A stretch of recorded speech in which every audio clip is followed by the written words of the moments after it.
बसपा में जिस तरह से उथल-पुथल मची हुई है, क्या कहेंगे आप? देखिए बहन जी, के लिए कहा जाता है कि दूरदर्शी नेता है।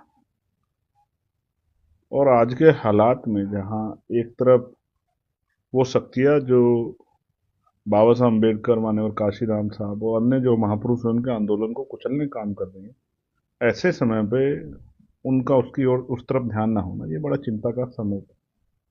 हम लोगों को लेकर चिंता है उस तमाम तरह के प्रकरण को, जिस तरह का जो है आज की सिचुएशन है दलितों, पिछड़ों, आदिवासियों में। तो बहन जी क्या कर रही हैं, किस तरह कर रही हैं, क्या सोच रही हैं इसके बारे में, क्योंकि मैं दल में नहीं हूं, उनके व्यक्तिगत निर्णय में ज्यादा कुछ नहीं कह सकता। नहीं, लेकिन फिर भी बहुजन समाज की बात करती हैं। जब काशीराम जी हुआ करते तब आप सुनने भी जाया करते थे। जिस तरह से पहले उन्होंने भतीजे को नेशनल कोऑर्डिनेटर से हटाया, फिर भाई को हटाया। नहीं, समाज ने देखा, बनाया भी और हटाया भी। क्यों बनाया? काशीराम जी के सिद्धांतों के खिलाफ जाके।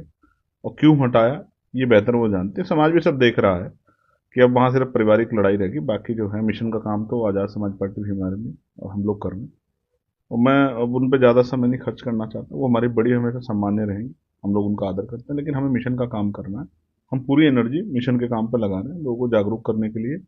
और इस अंधविश्वास, पाखंडवाद और तमाम तरह के जो धार्मिक अंतता है उससे निकल कर अपना जो नहीं, है जिस तरह से शिक्षा, चिकित्सा, रोजगार और तरक्की के रास्ते पे चल के कामयाब हो और देश की तरक्की में योगदान करे। आकाश आनंद को इतना उन्होंने सक्रिय किया, बाहर किया, आया, फिर अभी बाहर कर दिया ऑलरेडी। उस आकाश आनंद ने आपके खिलाफ भी नगीना में कुछ बातें कही थी। तो क्या कहेंगे, ये सब कुछ क्या हो रहा है बसपा मेरे में? खिलाफ तो कोई भी कुछ कह सकता है। मैं एक मिशनरी व्यक्ति हूँ, मैं इन सब चीज़ों का की परवाह नहीं करता। जल की तरह हम लोग तो बहते रहते हैं, निरंतर बहते रहते हैं। हम इस बात की परवाह नहीं करते कौन हमारे बारे में क्या कर। हम इस बात की परवाह करते हैं कि बहुजन समाज के हाल क्या है।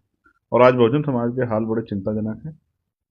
तो इसलिए जो है वो क्या बयान देते हैं, क्या करते हैं, उनकी पार्टी में क्या हो रहा है, किस तरह से उनकी वाइफ के ऊपर जो है बहन जी ने जिस तरह के जो है प्रेस नोट मैंने पढ़ा, वो चिंताजनक है। इस तरह की बातें सार्वजनिक नहीं होनी चाहिए।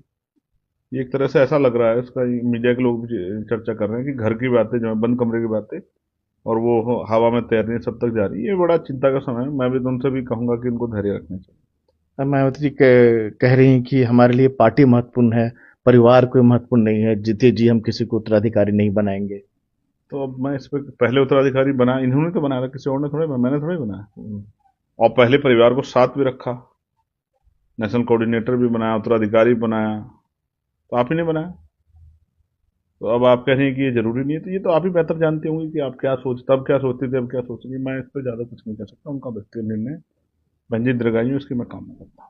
लेकिन आप के लिए एक अनुभव भी है, ये कह सकते हैं कि अपॉर्चुनिटी भी है, क्योंकि जिस बेस को लेकर वो काम करते हैं, आपके भी काम करते हैं। और कई जगहों पर उत्तर प्रदेश में उपचुनाव जो हुए, बसपा को कम वोट मिला, असपा को ज्यादा वोट मिला, आपकी पार्टी को ज्यादा वोट देखिए मिला। वो सिर्फ बहुजन समाज की नहीं, वो सर्व समाज की लड़ाई वो लड़ रही है, और हम बहुजन समाज की लड़ाई को लड़ रहे हैं, हक वंचित समाज। तो जो जैसी मेहनत करेगा उसको वैसा ही मिलेगा। समाज सब देख रहा है कि कौन क्या कर रहा है। समाज चंद्रशेखर को गोली खाते भी, जेल जाते भी, सड़कों पर लड़ते भी, चंद्रशेखर पे होते हमलों को भी, नुकसान को भी, उसकी जान खतरे को भी, और मिशन के लोगों को जो अन्याय हो रहा है वो भी देख रहा है। और समाज ये भी देख रहा है कि एक तरफ घर की लड़ाई चल रही है। समाज समझदार है, समाज अपने आप निर्णय लेगा। मैं तो मिशनरी साथियों कहूंगा वो निराश ना हो। आजाद समाज पार्टी अच्छा विकल्प है, आप उसके साथ जुड़ के भी माननीय काशीराम साहब, बाबा साहब अम्बेडकर और जो अन्य जो है राष्ट्रपिता ज्योतिबा फुले और महात्मा जो है, तमाम जो संत गुरु हैं या साहू जी महाराज, उनके सपनों का जो है उस आंदोलन को आजाद समाज पार्टी के जरिए आगे बढ़ा सकते अब मायावती उतनी सड़क पर भी नहीं आती हैं, लड़ाई को नहीं लड़ती हैं बहुजन की, जिसके लिए पार्टी की स्थापना हुई थी। हैं। अब ठीक है, नहीं लड़ती है तो आप और मैं क्या कर सकते हैं। हम तो लड़ रहे हैं ना। आप देखते हैं, मैं 2 दिन पहले मथुरा था, कल उड़ीसा था, और तमाम तरह की मुसीबतें भी सह रहे हैं। तो ठीक है, वो जो नहीं करती हैं करती है, अब उस पर मैं और आप कौन होते टिप्पणी करने वाले। आपने कभी कोशिश की उनसे मुलाकात करने की, बात और करने मैंने की? इन सब चर्चाओं पे बात करना बंद कर